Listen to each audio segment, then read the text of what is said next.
exclusive first listen to I'd Never Be Me Without You, performed by John Owen Jones as Judge Phil and Rosemary Ash as Judge Pam in Great British Bake Off, the musical. This comes from the team behind the very lively Adrian Mole musical, and it's premiering at the Cheltenham Everyman Theatre, as Pippa said, and you'll be welcome to the tent, soggy bottom or not, from July the 22nd.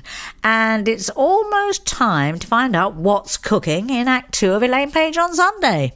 But first, the news. This is Radio 2 on the BBC Sounds app, on your smart speaker, and on 88 to 91 FM.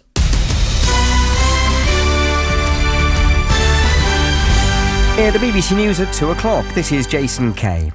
The government has said it won't get involved with talks to avoid 3 days of rail strikes in the coming week. The Transport Secretary Grant Shapps insisted for the rail bosses and unions to solve the dispute over pay, job cuts and working conditions.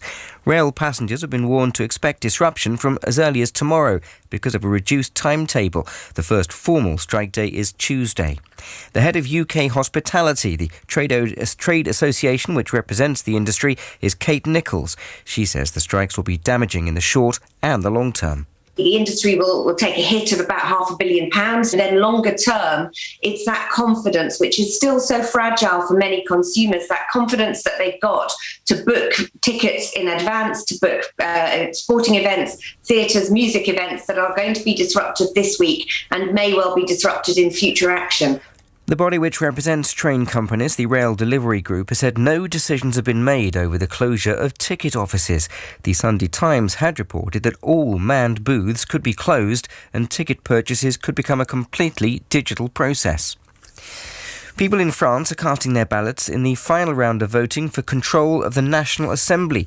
President Emmanuel Macron is hoping to keep hold of his party's majority to enable him to fulfil his pledges to cut taxes, reform welfare and raise the retirement age for French workers.